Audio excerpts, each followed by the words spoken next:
Donc, je m'appelle Alizée, j'ai 23 ans et je suis atteinte du syndrome de Gilles de la Tourette depuis que je suis en CM1. Et les premiers symptômes sont apparus en CP. Donc, depuis ce moment-là, j'ai fait pas mal de médecines alternatives comme de l'acupuncture, un suivi en psychomotricité et j'ai été également suivie par une psychologue depuis que je suis petite et encore maintenant. Mes tics étaient tout d'abord moteurs et ensuite les tics vocaux sont arrivés un peu plus tard. Et maintenant, j'ai principalement des tics vocaux plus que moteurs. J'ai découvert la neurothérapie du coup grâce à l'Association française du syndrome de Gilles de la Tourette. C'est quelqu'un de cette association qui m'a conseillé du coup la neurothérapie et de venir ici au centre. Alors déjà, j'ai pris un premier rendez-vous pour effectuer un électroencéphalogramme quantitatif qui a permis de sortir une cartographie euh, pour, euh, pour analyser en fait mes ondes, donc voir où il y avait des carences ou des excès, donc là où mon cerveau fonctionnait trop ou pas assez en fonction des endroits. Et ensuite, ça a permis de faire 3 protocoles, donc avec 2 neurothérapeutes différentes au centre, et c'était à raison de 2 fois par semaine. Oui, exactement. En fait, le premier rendez-vous permet de fixer un peu une ligne de conduite pour travailler les points qui sont nécessaires de travailler. Alors, ça dépend un peu de l'état de chacun, mais pour moi, ça fonctionnait souvent. On commençait par du biofeedback. Donc, le biofeedback, c'est plus avec des capteurs donc, sur les doigts ou sur certains muscles. Et ça, en général, c'était pendant 5 à 10 minutes. Ça dépendait de mon état. Si j'avais besoin de me relaxer plus, ben, on faisait plus de biofeedback. Et ensuite, on commençait le neurofeedback, donc où on posait 2 électrodes sur la tête et 2 sur les oreilles, qui sont 2 électrodes qui permettent d'avoir une référence. Et ensuite, on s'entraînait pendant à peu près 20 à 30 minutes. Voilà. Ensuite, pour le premier protocole, c'était principalement des vidéos avec de la musique. Donc la musique, on la choisissait, c'était plutôt cool. Et les vidéos, bah, c'était un peu, ça montait crescendo la difficulté, c'est-à-dire qu'au début, c'est des vidéos assez simples. Et ensuite, bah, les vidéos, ça pouvait être un peu plus compliqué en fonction de mon état et de l'avancée de mon protocole. Après le protocole 2, on a commencé à faire des activités pendant les séances en écoutant la musique. Donc on a toujours les électrodes sur la tête et on fait une activité donc en fonction des besoins. Ça peut être des mots mêlés, ça peut être de la lecture, ça peut être vraiment plein de choses différentes. Et, euh, et le troisième protocole, c'est principalement des activités, donc un peu comme le protocole 2, mais il y a encore moins de vidéos. Alors du coup, comme j'ai expliqué plus tôt, il y a 3 protocoles et en général, c'est 2 rendez-vous par semaine. Donc après, les neurothérapeutes qu'on a en séance, ça peut tourner. Moi, j'ai eu 2 neurothérapeutes différentes pendant la prise en charge. Et il faut essayer de respecter le 2 fois par semaine le plus qu'on peut parce que c'est vraiment une rééducation du cerveau, enfin c'est ce qu'on m'avait expliqué. Et du coup, il faut vraiment que le cerveau réapprenne à faire autrement. Et en fait, si on ne s'entraîne pas assez régulièrement, bah, le cerveau ne comprend pas. Donc c'est super important de faire 2 fois par semaine.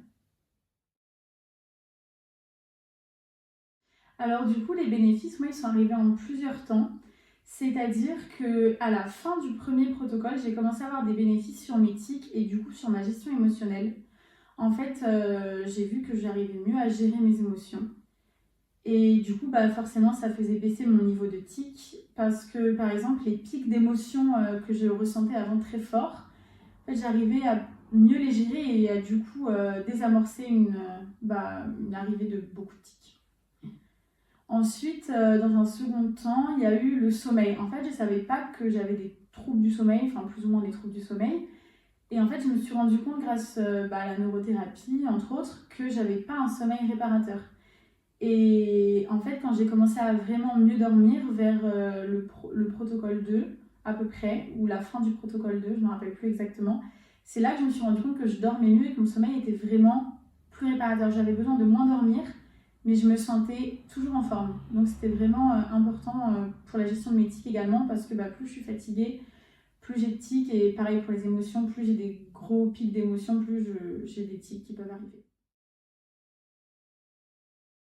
Alors pour moi, le vrai point marquant, ça a été la gestion des émotions. Quand j'avais des gros pics d'émotions, avant je me laissais vraiment submerger et j'avais plein de tics. Et maintenant, en fait, j'arrivais à désamorcer un peu la grosse situation ou à prendre du recul ou en fait à moins ressentir un gros pic d'émotions ingérable et du coup à pouvoir désamorcer ça pour avoir moins de tics. Ce qui a été flagrant, ça a été lors d'un entraînement. En fait, je suis fan de Taylor Swift et on a fait un entraînement avec une vidéo de ses concerts. Et au début, vraiment, je n'arrivais pas à faire. Le concept était de faire descendre une courbe pendant du biofeedback. Et en fait, la courbe ne faisait que monter. Et c'était vraiment insupportable parce que du coup, la vidéo coupait. Et j'arrivais pas du tout à contrôler cette émotion, en fait, cette joie intense. Et au fur et à mesure des entraînements, en plusieurs séances, j'ai réussi à contrôler la courbe et du coup à contrôler mes émotions et au final la gestion de cette émotion-là. Et en fait, ça a vraiment été un tournant pour moi dans la prise en charge en neurothérapie et également pour gérer mes tics. Alors au début, moi j'ai été pas mal fatiguée pendant les, je dirais, 5 à 10 premières séances. Où vraiment, je rentrais chez moi, j'avais presque besoin de faire une sieste. Et au fur et à mesure, en fait, j'ai réussi à m'adapter. Et mon cerveau aussi, je pense, a réussi à s'adapter et à comprendre le mécanisme de la neurothérapie et du neurofeedback. Et du coup, j'étais de moins en moins fatiguée, sachant que la neurothérapie, c'est vraiment un travail sur soi presque. C'est-à-dire que il faut pouvoir se remettre en question parfois. Et c'est vraiment du travail, c'est-à-dire que c'est pas l'ordinateur qui fait tout et c'est pas le fait que la musique coupe ou continue qui va nous aider en fait. Il faut vraiment travailler nous aussi de notre côté. Par exemple, en plus, moi je faisais des exercices de TCC à côté de la neurothérapie et ça a vachement pu m'aider également. En fait, c'est vraiment un travail de nous-mêmes en plus d'une relation avec un neurothérapeute.